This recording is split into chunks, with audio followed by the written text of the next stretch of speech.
मासूम लोगों के इंस्टाग्राम अकाउंट्स में, फेसबुक अकाउंट्स में घुस के उनसे रैंसम मांगते हैं। बस मजे मजे में स्क्रिप्ट चलाते हैं और उनको बस इतना ही आता है कि यार स्क्रिप्ट चलाओ, कुछ हुआ और ताली बजा के चले जाओ।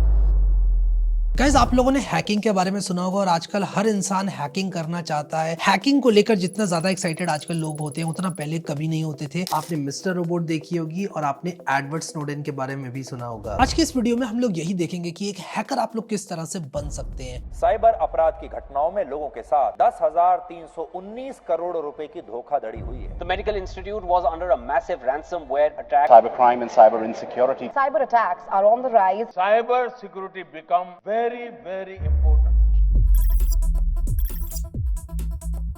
गाइस, 2018 से रैंसम अटैक्स बहुत ज्यादा बढ़ गए हैं और ऐसे में साइबर सिक्योरिटी इंजीनियर्स की बहुत ज्यादा जरूरत पड़ती जा रही है। 2023 में जितने भी अटैक्स हुए थे उनमें से 40% अटैक्स ईमेल के माध्यम से हुए थे। Out of total malwares delivered in 2023, 94% of malware was delivered by email, जिसका मतलब कि ईमेल के थ्रू लोगों को टारगेट किया जा रहा था उनके किसी ना किसी सिस्टम को हैक करने के लिए। 2023 में एक रैंसमवेयर अटैक से रिकवर करने की एवरेज कॉस्ट $1.82 मिलियन थी। इंडिया में भी साइबर क्राइम बहुत ज्यादा बढ़ता जा रहा है। फॉर एग्जांपल, अगर हम लोग इस आर्टिकल की माने तो 24% year on year cyber security attacks बढ़ते जा रहे हैं। तो यार ये तो क्लियर है कि cyber security is much needed और इस वीडियो में मैं आप लोगों को साइबर सिक्योरिटी का एक रोड मैप देने वाला हूँ। लोगों को लगता है कि cyber security is all about hacking people, लोगों को हैक करना, उनके इंस्टाग्राम को हैक कर लेना, उनके व्हाट्सएप को हैक कर लेना, लेकिन नहीं, इसमें डिफेंसिव वाली जो साइबर सिक्योरिटी है उसका महत्व ज्यादा है, क्योंकि जितना हम लोगों को हैक करने के लिए लोग चाहिए, हमें उससे कई ज्यादा बचाने के लिए लोगों को एक्सपर्टीज चाहिए। रिसेंटली हमने पेगासस अटैक के बारे में सुना,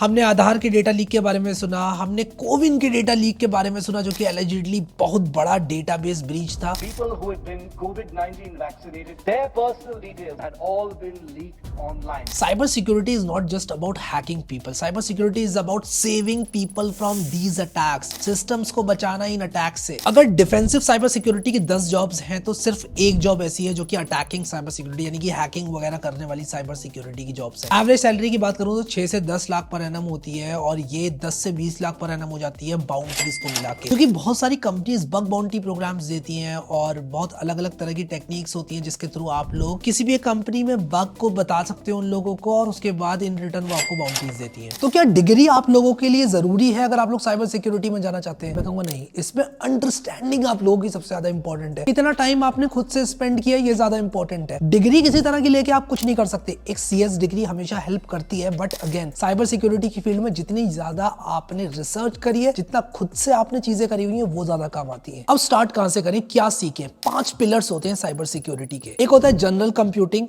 एक होता है नेटवर्किंग, फिर होता है प्रोग्रामिंग एंड स्क्रिप्टिंग, फिर विंडोज एंड फिर आता है लिनक्स। जनरल कंप्यूटिंग में बेसिकली आप लोग ऑपरेटिंग सिस्टम्स वाली चीजें पढ़ते हैं, जैसे कि थ्रेड्स किस तरह से काम करते हैं, प्रोसेसेस किस तरह से काम करती है, CPU, रैम, ट्री, बफर, और ये आपको ऑपरेटिंग सिस्टम्स के कोर्स में देखने को मिल जाएगा। अब मैं ये नहीं कह रहा हूं कि आपको एक एक चीज पता होनी चाहिए CPU की, आपको एक एक चीज पता होनी चाहिए प्रोसेस की, थ्रेड की, लेकिन आप कम से कम समझे तो सही थ्रेड क्या होता है। तो जो एक बेसिक अंडरस्टैंडिंग है वो आप लोगों को होनी चाहिए। अब दूसरी बात करते हैं नेटवर्किंग की। OSI मॉडल क्या होता है, किस तरह से वाईफाई काम करता है, TCP क्या होता है, IP क्या होता है, HTTP क्या होता है, SSL सर्टिफिकेट क्या होता है, प्रोटोकॉल्स की जानकारी, ये सब आना चाहिए। अब ये सब आप इन डेप्थ भी पढ़ सकते हो through Udemy course like this one, जिसका लिंक मैं डिस्क्रिप्शन में भी आप लोगों को दे दूंगा। अब इसके बाद आती है प्रोग्रामिंग एंड स्क्रिप्टिंग, जिसको आप लोग पाइथन से स्टार्ट कर सकते हो अगर आपके पास टाइम कम है, लेकिन अगर आप लोगों के पास टाइम है तो मैं कहूंगा C++ से एक बेसिक अंडरस्टैंडिंग लो और फिर उसके बाद आप लोग जा सकते हो पाइथन प्रोग्रामिंग की तरफ। और पाइथन में नेटवर्किंग करने के और पेनिट्रेशन टेस्टिंग वगैरह करने के बहुत सारे पैकेजेस अवेलेबल है। लेकिन अगर आप लोग ये सब चीजें करना चाहते हो तो मैं कहूंगा लिनक्स का एक डिस्ट्रो पकड़ो और उसमें बैश स्क्रिप्टिंग सीखो, क्योंकि बैच स्क्रिप्टिंग सीखकर ही आप लोग ऑपरेटिंग सिस्टम लेवल की चीजें कर पाओगे एक पर्टिकुलर मशीन के अंदर अगर आप लोग करना चाहते हो तो। कमांड्स जैसे कि netstat, whoami, ping, IP config, ये सब आप लोगों को आने चाहिए बिना किसी चीट शीट को देखे, बिना किसी चीज को देखे। ये सब कमांड्स आपके टॉप ऑफ द हेड पे होने चाहिए, कभी भी आप चुटकी में चला लो, आपके दिमाग में होने चाहिए सारे कमांड्स। और ये होगा कैसे? ये होगा प्रैक्टिस से। बिना प्रैक्टिस के ये सब आप नहीं कर पाओगे। फिर विंडोज की अगर मैं बात करूं तो रजिस्ट्री के बारे में आपको पता होना चाहिए, विंडोज स्पेसिफिक DOS कमांड्स के बारे में आपको पता होना चाहिए, एक पर्टिकुलर मशीन की IP किस तरह से निकालना है, एक पर्टिकुलर मशीन को एक दूसरी मशीन से किस तरह से रिमोटली कनेक्ट करना है, ये आप लोगों को आना चाहिए। विंडो लेवल की चीजें अगर आपको मालूम होंगी तो आप विंडोज PC में कमांड्स वगैरह एग्जीक्यूट कर सकते हो। And same goes for Linux as well. Linux भी आप लोगों को आना चाहिए, लिनक्स स्पेसिफिक कमांड्स आपको आनी चाहिए। अगर आपको पता है कि टारगेट मशीन लिनक्स है या विंडोज, तो आप उचित कमांड रन कर पाए। कुल मिला के बात ये है। अब लिनक्स में अलग अलग डिस्ट्रोज में अलग अलग कमांड्स होते हैं जो कि थोड़े बहुत चेंज्ड होते हैं। किस तरह से सूडो एक्सेस काम करती है किसी भी एक लिनक्स मशीन में, ये सब आपको पता होना चाहिए। फिर नेटस्टैट, whoami जो हमारा पाथ वेरिएबल होता है वो किस तरह से काम करता है और किस तरह से एक पर्टिकुलर बाइनरी लिनक्स में इंस्टॉल की जाती है, ये सारा ज्ञान आप लोगों को ओवरऑल होना चाहिए। तो आप स्टार्ट कहां से करेंगे ये सब चीजें सीखना? ये सब चीजें आप यूट्यूब पे फ्री कोर्सेज से सीख सकते हैं। अगर आप लोग एक CS मेजर डिग्री ले रहे हैं तो ऑपरेटिंग सिस्टम्स पर आप लोग ध्यान दें और नेटवर्किंग का कोर्स आप लोग को बहुत ध्यान से स्टडी करना है। अब ये जो 5 पिलर्स मैंने आपको बताए, ये पांचों के पांचों इंपॉर्टेंट है और ये सब आपको साइमल्टेनियसली करते जाना है और इंटरेस्ट लेते हुए करते जाना है। इसको बिल्कुल भी किताबों की तरह नहीं पढ़ना है कि यार मेरा एग्जाम है, मुझे ये चीजें याद करनी है और लिख कर आ जाओ, नहीं, ऐसा नहीं करना है। एंजॉय करते हुए पढ़ना है। अब इसमें कैरियर पाथ्स किस तरह के होते हैं? मेनली 2 तरह के होते हैं, एक ऑफेंसिव सिक्योरिटी और एक डिफेंसिव सिक्योरिटी। ऑफेंसिव सिक्योरिटी में मेनली हम सिस्टम्स को हैक करने का ट्राई करते हैं और ये देखते हैं किस तरह से सिस्टम्स हैक किए जा सकते हैं। डिफेंसिव सिक्योरिटी में हम सिस्टम्स को बचाते हैं कि कोई हैक ना कर ले। ऑफेंसिव सिक्योरिटी में हमारे पास एक पेन टेस्टर होता है जो कि पेनिट्रेशन टेस्टिंग करता है, यानी कि एक पर्टिकुलर सिस्टम में अलग अलग तरह की जांचें करता है कि कैसे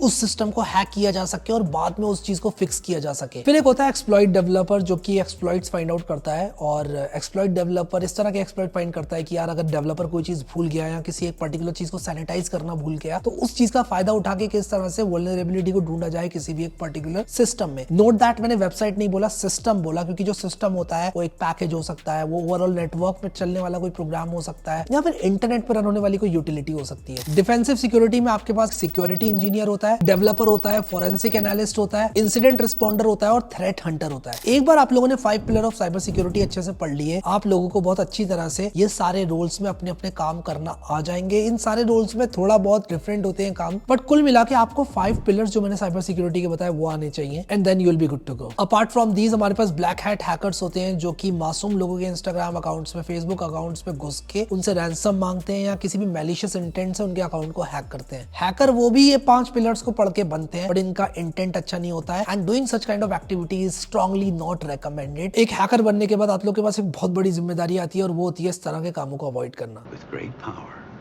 comes great responsibility. फिर इसके बाद हमारे पास स्क्रिप्ट किडीज भी होते हैं। स्क्रिप्ट किडीज वो हैकर्स होते हैं जो कि टेक्निकल एक्सपर्टीज को लैक करते हैं लेकिन बस मजे मजे में स्क्रिप्ट चलाते हैं और उनको बस इतना ही आता है कि यार स्क्रिप्ट चलाओ, कुछ हुआ और ताली बजा के चले जाओ। भाई हैकर। अब आप लोगों को किस चीज की जरूरत पड़ेगी ये बताता हूँ। एक पीसी की जरूरत पड़ेगी आप लोगों को। अब 3 ऑप्शन है आप लोगों के पास, एक 40K की पीसी, 60K की पीसी और इसके बाद आपके पास स्काई इज द लिमिट वाली पीसी जिसमें आप 2-2.5 लाख तक की पीसी बना सकते हो। अगर आप लोग 40K की पीसी के साथ जाते हो तो एक ट्रेड ऑफ आप लोग को देखने को मिलेगा कि आपको वेब एक्सेसिबल लैब्स के लिए पे करना पड़ेगा, लेकिन उसके अलावा कोई चॉइस भी नहीं है जब तक आप लोग एक अच्छी पीसी ना बना लो। ऑनेस्टली साइबर सिक्योरिटी के लिए स्टार्ट करने के लिए आपको बहुत फैंसी पीसी की जरूरत नहीं है, you can get started with a basic PC. फिर 60K वाली जो पीसी होती है वो एक अच्छा स्वीट स्पॉट होता है और अगर आप लोग एक महंगी पीसी बनाते हैं जो कि 2-2.5 लाख की होगी, बहुत इजी हो जाएंगी चीजें, आप लोगों को किसी भी चीज में लैग या ट्रेड ऑफ देखने की जरूरत नहीं पड़ेगी। अब लैब इन्वायरमेंट्स के बारे में आप लोग को बताता हूं कि लैब इन्वायरमेंट्स क्या होते हैं। बेसिकली जब आप पेनिट्रेशन टेस्टिंग करते हैं या आप किसी भी तरह की वल्नरेबिलिटी डिटेक्ट करने की कोशिश करते हैं तब आपको लिनक्स पीसीज चाहिए होती है जिसमें वल्नरेबिलिटी हो और ऐसा करने के लिए आप VMware इंस्टॉल करते हो अपने कंप्यूटर पे और एक लैब इन्वायरमेंट बनाते हो जिसमें कलेक्शन ऑफ VMs आपके पास होती हैं जिनमें आप लोग ऑपरेटिंग सिस्टम को इंस्टॉल करते हो। आप लोग मिस्टर रोबोट से स्टार्ट कर सकते हो जिसका लिंक मैं आप लोगों को डिस्क्रिप्शन में डाल दूंगा। बेसिकली एक क्लाउड VM आप लोगों को मिलेगी जिसमें एक पर्टिकुलर वल्नरेबिलिटी होगी, आपको उसको हैक करके दिखाना पड़ेगा और खोजना पड़ेगा। काफी कमाल किया and it's based on mister robot web series. आप लोग जरूर इस VM के लिंक को डिस्क्रिप्शन में जाकर देखना एंड इसको ट्राई आउट करना, मजा आएगा आपको भी। अगर आप लोगों की पीसी इस तरह की हैवी VMs को, लैब एनवायरनमेंट्स को हैंडल नहीं कर पा रही है तो आप ऑनलाइन भी इस तरह के एनवायरनमेंट्स को प्राप्त कर सकते हो हैक द बॉक्स और पेन टेस्टर अकेडमी जैसी वेबसाइट्स का इस्तेमाल करके। अब एक बार आप लोगों ने साइबर सिक्योरिटी एक हद तक सीख ली और आप लोगों ने इन लैब एनवायरनमेंट्स पर काम वगैरह करना सीख लिया, then you can start hunting bugs और आप बग बाउंटी प्रोग्राम्स में पार्टिसिपेट कर सकते हैं जिसमें आप लोग बग्स को हंट करेंगे और बग्स को हंट करने से आप लोगों को मिलेंगे पैसे। माइक्रोसॉफ्ट का, ट्विटर का, फेसबुक का, सारी बड़ी कंपनीज का बग बाउंटी प्रोग्राम्स तो होता ही होता है, लेकिन जो छोटे स्टार्टअप्स होते हैं वो भी आजकल बग बाउंटी प्रोग्राम्स पर बहुत ज्यादा फोकस कर रहे हैं क्योंकि उनका स्टार्टअप होता है नया, उनकी वेबसाइट वेबसाइट में वल्नरेबिलिटी आना बहुत ज्यादा प्रोबेबल है in comparison to Facebook, Twitter या इंस्टाग्राम। तो आप लोग उन स्टार्टअप्स की वेबसाइट्स पर जाकर छोटी मोटी वल्नरेबिलिटी भी निकालते हो जिसका शायद इंपैक्ट बहुत बड़ा हो सकता है, तो आपको पैसे देते हैं और बाउंटीज के थ्रू आजकल बहुत सारे लोग पैसे कमा रहे हैं। एंड मैं कहूंगा कि अगर घर बैठे पैसे कमाने का साइबर सिक्योरिटी से कोई तरीका है तो वो बग बाउंटी प्रोग्राम्स है। अगर आप लोग बिगिनर हैं तो आप GSEC, SEC, CEH और इन्फोसेक जैसी सर्टिफिकेशंस के लिए अप्लाई कर सकते हैं। OSCP, OSWE कुछ इंटरमीडिएट लेवल की सर्टिफिकेशंस हैं जिनके लिए आप लोग अप्लाई कर सकते हैं और एक बार आपके पास ये सर्टिफिकेशन आती है तो you can show off your ethical hacking skills और आप लोगों के पास लिखित में प्रमाण मिल जाता है आपको कि यार हाँ इस बंदे को कुछ साइबर सिक्योरिटी से रिलेटेड आता है। आपको अपनी स्किल सेट से रिलेटेड और भी बहुत सारी सर्टिफिकेशंस मिल जाएंगी, बट ये कुछ बेसिक सर्टिफिकेशंस थी जिनके बारे में आप लोगों को पता होना चाहिए। इनमें से किसी भी एक पर्टिकुलर सर्टिफिकेशन के बारे में अगर आप लोग जानना चाहते हैं तो आप गूगल पर सर्च करके देख सकते हैं। कुल मिलाकर मैंने आप लोगों को जो 5 पिलर्स बताए थे साइबर सिक्योरिटी की, they are going to be most crucial for you. तो आपको कुल मिला के फोकस वहीं पर करना है, सर्टिफिकेशन पाने पर ज्यादा फोकस नहीं करना है। आपको अगर फोकस करना है तो करना है उन 5 पिलर्स पे। साइबर सिक्योरिटी एक ऐसी फील्ड है जिसमें आप लोग जितना ज्यादा सीखेंगे, जितना ज्यादा सीखते जाएंगे, उतना ज्यादा आपको पता चलेगा कितना कम आप लोगों ने सीखा है। और इसका कोई एक कोर्स नहीं है, सिर्फ नेटवर्किंग सीख के आप लोग साइबर सिक्योरिटी नहीं सीख सकते, सिर्फ लिनक्स सीख के आप लोग साइबर सिक्योरिटी नहीं सीख सकते। इन 5 पिलर्स के अलग अलग सेक्शंस के बारे में आप लोग अलग अलग बातें हर दिन पता करते जाएंगे और जैसे जैसे आप लोग आगे बढ़ेंगे अपनी स्किल्स के साथ, आप अलग अलग प्रोजेक्ट्स पर काम करेंगे, वैसे वैसे आपका ज्ञान और बढ़ता जाएगा। इसलिए एक सबसे क्रूशियल चीज साइबर सिक्योरिटी में ये है कि आप लोग सीखते रहें, keep learning. So I hope कि आप लोगों को इस वीडियो से बहुत सारे इनसाइट्स मिल गए होंगे साइबर सिक्योरिटी से रिलेटेड और आपको पता चल गया होगा कि किस तरह से साइबर सिक्योरिटी की फील्ड में आप लोगों को आगे बढ़ना है। So keep learning, don't stop and stay anonymous.